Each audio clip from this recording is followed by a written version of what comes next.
How's it going, everybody? In this video I'm going to be showing you my updated Cyber branded deck. All throughout September I've been playtesting this deck with some different variations to see what would be pretty optimal. Also earlier this month, Branded Fusion was released in Master Duel, which was super exciting because I was able to playtest this deck even more. This is going to be the second revision of this deck. If you want to see the previous revision, it'll be in the link below. The video got a lot of views and I'm very thankful that everybody enjoyed it. So let's go over the deck tech and I'll kind of discuss some things that I changed out and things that I found that needed either upgrading or to be taken out. So first of all, we are running 2 Cyber Dragons. I think originally I was running 3, however I kind of just found that, again, Cyber Dragon is a great card. We aren't running Machine Dupe and we had to find some extra space. I think this deck currently is about 42, 43 cards. So again, just trying to find some space where I can, so only keeping it at 2. Are running 3 core. I don't really think this needs any introduction or any reason as to why. We are running 2 Hers. I might have been running 3 in the previous video, and again, just trying to find some more room to cut. We aren't running Galaxy Soldier either, so we don't need this card in our hand. We really only need technically 1, because as long as we're sending it to the graveyard with Branded Fusion, that's the main reason why Hers is specifically in this deck now. However, I do like to have a backup copy just in case. For the last Cyber Dragon specific monster, we're running 1 Naxter. I actually am considering running 2 of these because in this deck it kind of functions a little bit better in a sense. I would still consider this deck to be an OTK deck, but at the same time it can grind out the mid game a little bit better. A second Naxter might come in handy for a grindier game. I'm going to be playtesting that probably this month, I guess the month of October. See how it goes, but definitely 1, probably 2. I am still running somewhat the Cyber Dark package, however I did cut it down. The whole reason of initially having Claw in the deck was to search out Cybernetic Horizon to get us core. It was just 2 or 3 more ways to get core to the hand. However, again, it does de-synergize or has less synergy with the branded engine because it locks us into special summoning certain monsters, which I don't think is that big of a deal. However, again, it's something to consider.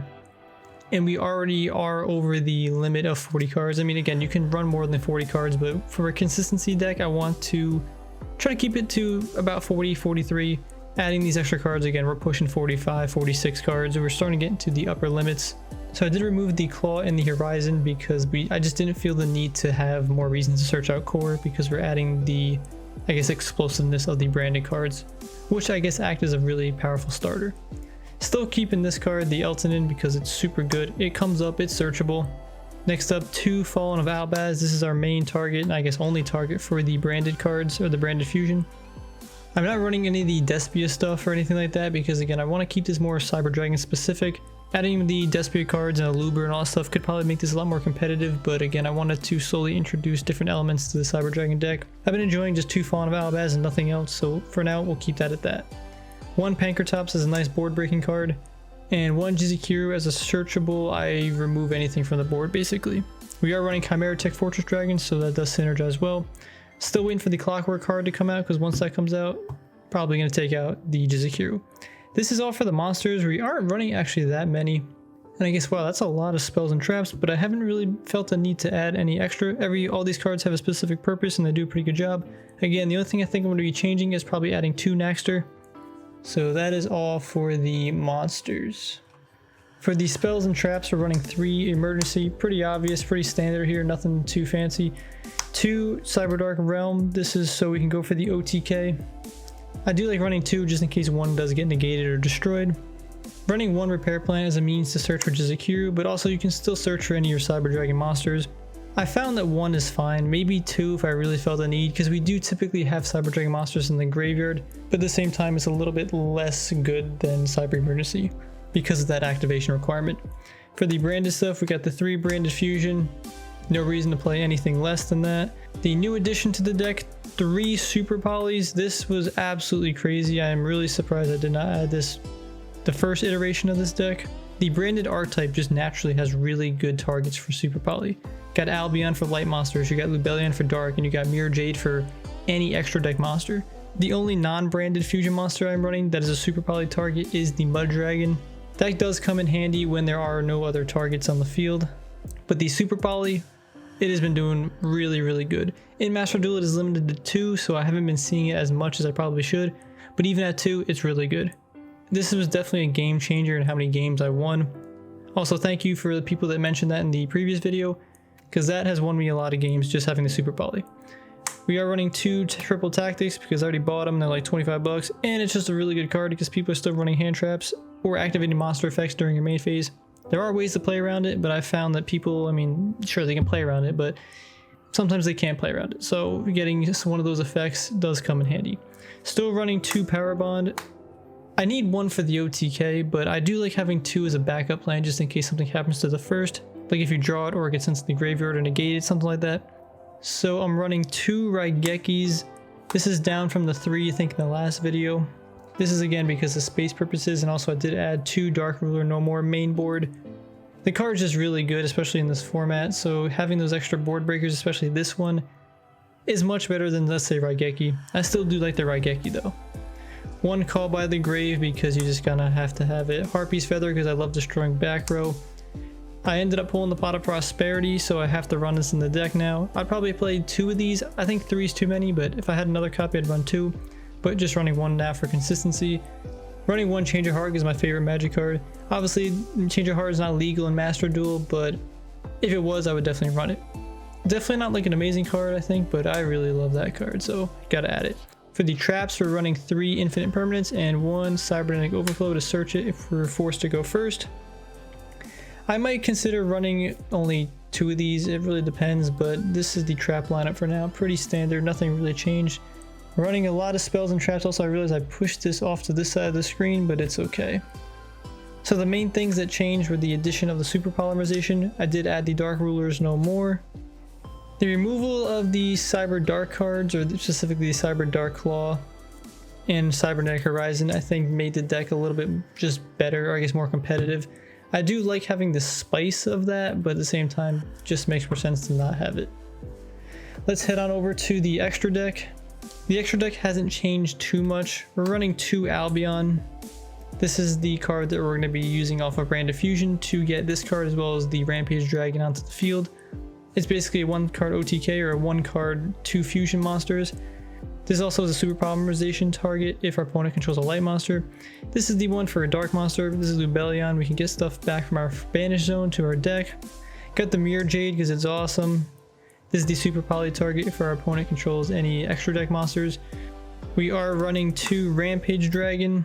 I did only have 1 last time, but now 2 is the obvious choice, especially because we can summon it by more means with Branded Fusion. That is also one reason why the +1 Naxter might even be a better move, because again, we're going to be seeing Chimera Tech a lot more. I guess I should add it in this section though, is the Cyber Twin. The reason to not play more than 1 Cyber Twin, in my opinion, is just because you don't get that additional effect off of Rampage. You can still special summon Twin using Albion's effect as well as Naxter's effect if it's in the graveyard. However, due to the, I guess, potency of Rampage, you're probably going to see it more often. I'm still running 1 Eternity Dragon. I found this card just to be pretty good. The summoning conditions aren't that much, it's just 1 Cyber Dragon and just 2 other fusion monsters, or sorry, 2 other machine monsters.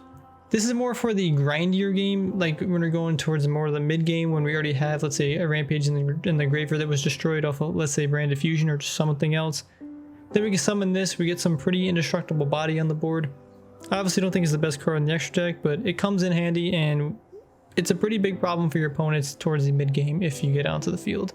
Still running 2 Mega Fleet, I like it at 2. Your opponent is always going to be expecting 1 coming from a Cyber Dragon deck, but typically 2, they might not be able to play around that. Running the Fortress Dragon because other machine type monsters exist, as well as we do play Jizikuru. This is where the spot where the Mud Dragon would go. However, I ordered this about 2 weeks ago and it's still not here. But the Mud Dragon for another super polymerization target that the Lubellion, Albion, or Mirror Jade cannot target. Next up for the Link monsters, we're running the Unicorn. This card is pretty good. I haven't been summoning it that often, but it kind of just deals with stuff that our opponent might have and send it to the deck. And it can also allow us to draw some cards. In this deck, I'm not saying it's super easy to summon because we do have a lot of Cyber Dragons, but it does come up and we are able to summon it. Still running the Owl Mirage to get Cyber Dragon in the graveyard for free. Also, it's a good way to co-link using the Unicorn. Got the Seeger, obviously, and 1 Lina. This could be replaced with the Dark Charmer depending on what mood we're in, but specifically for this deck because we're running even more light monsters, Lina might be a little bit better. The Dark Charmer obviously does have some benefits to it as well, so it's going to be dependent on what you want, but keeping Lina in this deck right now because of the amount of light monsters we have compared to our darks. So that kind of rounds up the extra deck. You might notice I don't have like Starving Venom or any of the Protoplant cards, and those are options. However, the extra deck's already pretty tight, and again, the Cyber or the branded archetype allows for a lot of good targets with Super Poly. So I just didn't feel like it needed it. We will discuss quickly a sideboard. I don't want to harp too much on this, but Red Reboot just got banned yesterday, so that's very sad. So some things in the sideboard, we got a Ghost Bell for the graveyard deck. Same thing with DD Crow. I ended up picking up some copies of these. Definitely kind of a graveyard heavy format, although Ronin Totem is now banned, so that probably might change some things, but we'll see. Dealing with the graveyard is kind of just important in general. Got 2 Cosmic Cyclones because, you know, Eldritch is still a thing too, but this is also targeted removal. And yeah, and I guess Mystic Mind isn't banned anyway, so this is a target for Mystic Mind. Got the Lava Golem for Sprite. I wonder if that's still gonna be good. Probably will be. Got the Silent Graveyard specifically for Tearlaments, although I don't think I've really played that many games against them yet. Got Dimensional Barrier in case we're forced to go first. We got 3 of those. 2 Anti-Spell Fragrance in case our opponent is playing some super spell heavy deck. I guess sort of play around it. We're not like over reliant on it. Like let's say something like Sky Striker. That's kind of the example I use. All of their other decks that rely very heavily on that. And just 1 more Dark Ruler because this card's really good. And that's just the sideboard for now. I mean, we got some other cards here we could possibly throw in, maybe not, like a Ghost Ogre or something. But yeah, this is the deck. That's what I've been rocking with the month of September. The addition of Super Poly has really increased my win rate. Again, I'm not keeping track or anything, but it's pretty noticeable. One of the main things I'll be focusing on is deciding if I want to run 2 Naxter or not.